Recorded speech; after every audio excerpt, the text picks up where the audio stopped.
Assalamualaikum warahmatullahi wabarakatuh. My name is Nurul Syazwana binti Izani from HS2446A, and today I'll be sharing with you about our program, Community Engagement with Other People 6.0. And for your information, this program is focused on promoting a healthy aging and early detection of sarcopenia and forests among other adults. This year, Ceop program was held at the High Performance Gym in UiTM Punjab Alam across 3 sessions, which is on April 29th, May 27th, and June 24th, 2025. The objective were to develop well-rounded skilled physiotherapy graduates, promote knowledge sharing with the community, apply our gerontology knowledge in real-life settings, raise awareness of healthy lifestyle among other adults, and encourage students to involve in community service.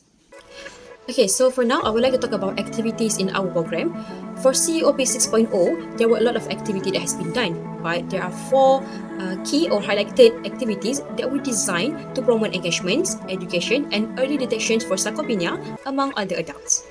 Firstly, we have sharing session which involve invited specialists, doctors, lecturers, and physiotherapy students to deliver a short and focused presentation on a selected topic such as sarcopenia, falls, balance, nutrition or diets, and dementia. Next, we do have collective activities to make the event more enjoyable and interactive, which will include quiz sessions such as Kahoot and a simple games like solitaire.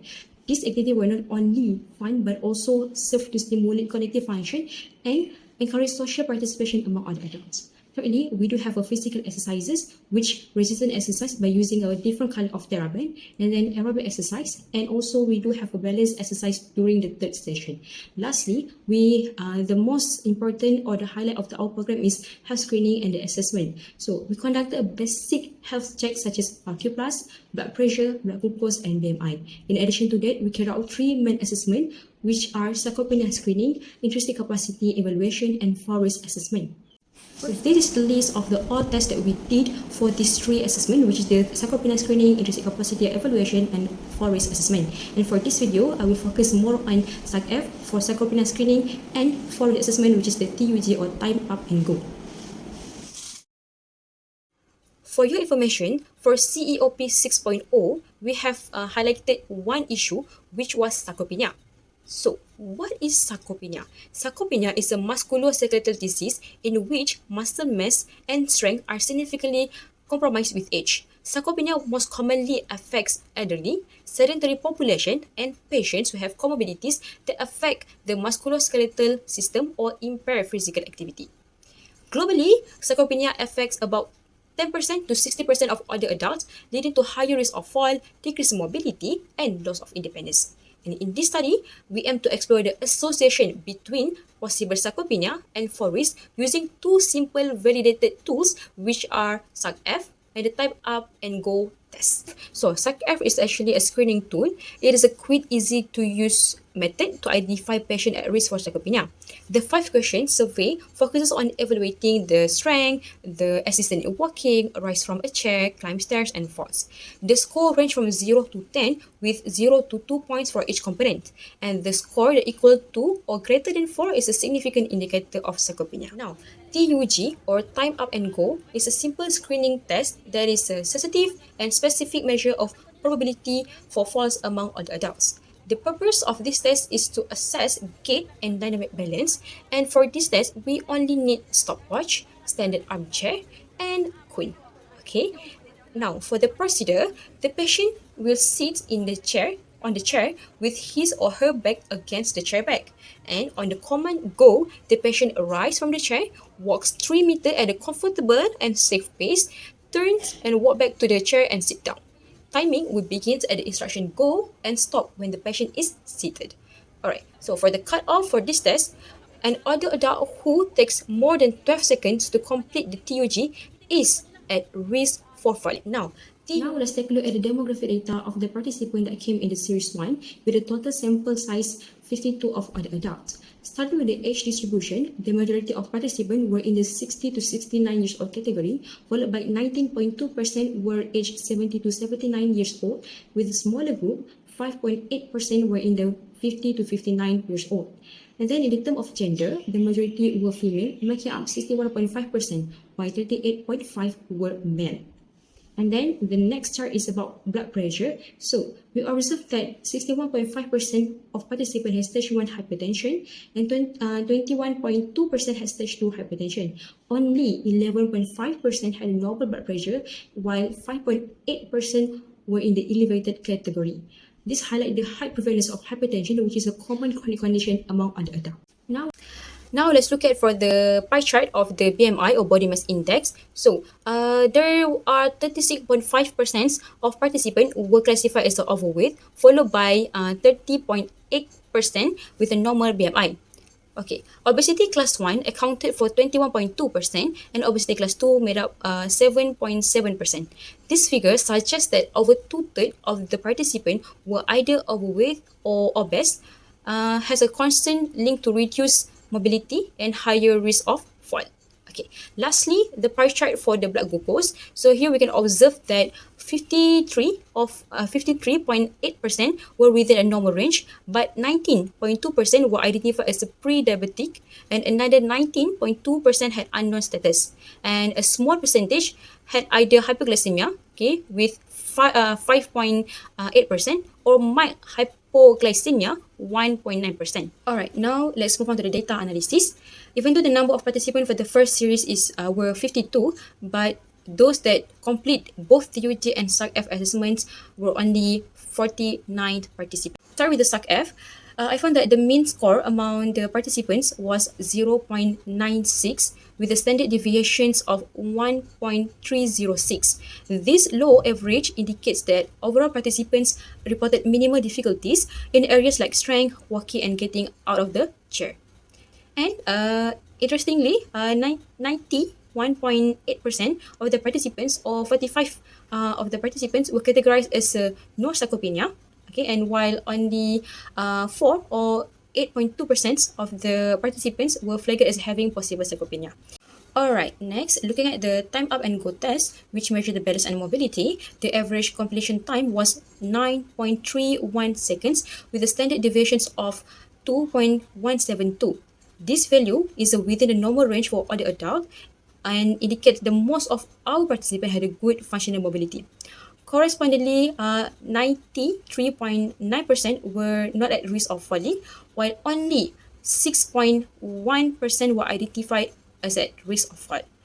Alright, now let's look at for the correlation between SARC-F with TUG. And for this correlation, I use Pearson correlation and Spearman's rule test. So both parametric and non-parametric tests show a moderate, significant positive correlation between TUG and SARC-F scores. And this suggests that higher SARC-F scores are associated with the longer TUG times, which SARC-F indicating higher sarcopenia risk and the TUG indicating poor physical functions and balance. So let's look at the relations of the fall and sarcopenia in physiological theory. So sarcopenia can cause a significant decline in the muscle strength and power, especially in the lower limb muscles like quadricep and calf muscles. These muscles are crucial for movements such as standing up, walking, and climbing stairs. As the muscle power decreases, older adults struggle to generate enough force quickly, which make it harder to recover from balance disturbance. Second, sarcopenia can lead to the neuromuscular degeneration. Okay, with aging, there is a reduction in the number and efficiency of motor units. This results in a slower reaction time and delay muscle activation. As a result, older adults have difficulty coordinating movement, especially in the response to sudden changes in the posture or direction. And thirdly, sarcopenia impairs postural control and balance. Loss of proprioception or body awareness, along with the reduced strength stability, leads to altered gait patterns, and this includes shorter steps, long time spent in a double limb support, and reduced walking speed. And these changes directly affect mobility and increase the risk of falling, especially in the dynamic environments. All these mechanisms, which is the muscle weakness, neuromuscular decline, and balance impairment, converge to significantly increase the likelihood of falls in older adults. This is reflected in the positive correlation we found between the SARC-F and TUG in our data. Individuals with higher sarcopenia risk also perform poorly in mobility tasks, highlighting their elevated fall risk. Now let's look at the physiotherapy management for sarcopenia and fall prevention in older adults, focusing on two key types of exercises, which were resistant exercise and balance exercise, that guided by the FITT principle, which stands for frequency, intensity, time, and time. The benefits of the resistance training are significant, which it helps in increasing the muscle mass and strength, especially in the lower limbs, which is crucial for the maintaining mobility and independence. It is also improve the bone density, support mental well-being, improve quality of life, and reduce the overall risk of falls and fracture. Okay, and the benefits of the balance training include improve postural control, okay, reduce the risk of fall, okay, confident in the movements, okay, and enhance the proprioceptions, reaction time, and support overall functional mobility. Next is the example of exercises for balance training and resistance training. For balance training, there is a single leg stance, then walking, single leg raises, and marching. For marching, you can start with support with chair or wall, and then perform without support. For resistance training, there is a bicep curl, tricep extension, squat, and glute bridge. For squat and glute bridge, you can make a progression by increasing the number of repetition. And for squat, you can start with the chair squat first. And then for bicep curl and tricep extension, we can perform by using a resistance band or dumbbell. And for progression, increase the width of dumbbell or the number of repetition, or using the different color of the resistance band. Now let's take a look to the program improvement, which can help to improve the overall flow and effectiveness of the program for the future. First, to address inconsistent attendance across the 3 sessions, several strategies can be implemented. Firstly, by collecting feedback on scheduling preference during the first session. So by understanding which days and time work best for participants, we can tailor future sessions to maximize the attendance of participants. Another strategy is to incentivize the attendance by providing small rewards like certificates, healthy snack, participation gift for those who complete all sessions, which can be motivated for them to come to the program. Okay. Next, we identify that manual data entry errors can affect the accuracy of our records. So to reduce this issue, transitioning to digital forms such as the Google form or Excel with Boolean validation can improve data accuracy and reduce the processing time. Because when we manually write in the booklet, somehow there's a possibility that we write wrong number, or the writing is unable to understand by other members. Okay, and for the third, there were delay at certain assessment booth, which increased participant waiting times. So to address the issue, I propose reallocating time and manpower based on the expected durations of each test, and assigning timekeepers or rotating assistants, which can help to balance the flow and maximize the waiting times. And lastly, I found that communication gaps among the team members. So for me, it is important for all team members to clearly understand their assigned tasks and actively discuss any issue in order to avoid these things from happening. And all of us should alert for any informations or notifications, especially in our WhatsApp group, in order to avoid missing any important changes or information.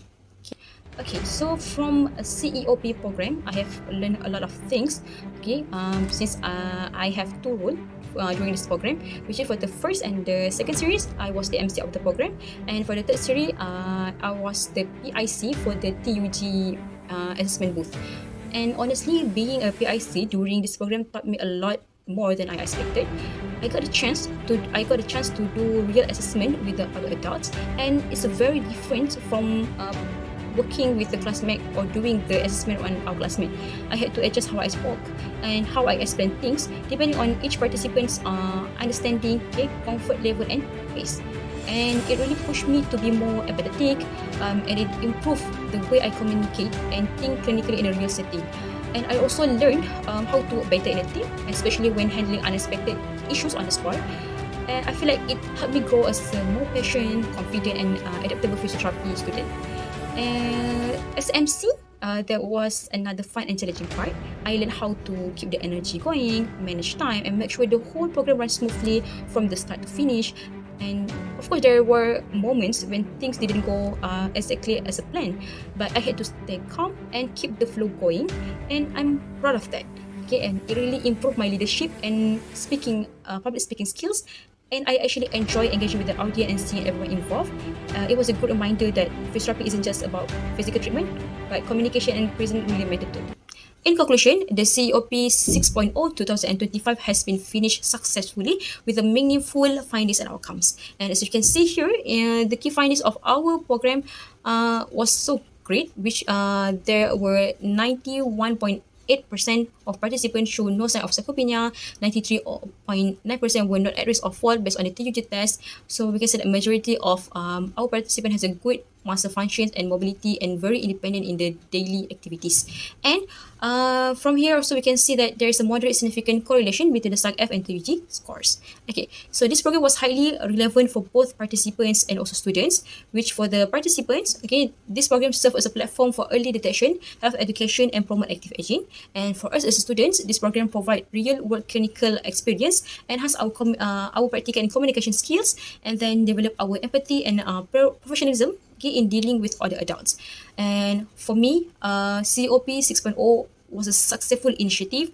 It met its community and educational goals, so strong participation and engagement, and was executed smoothly. Okay, most importantly, it created a positive impact on the health awareness of other adults and the growth of the future physiotherapists. And I think that's all from me. Thank you very much. You are. Okay. COP 6.0 is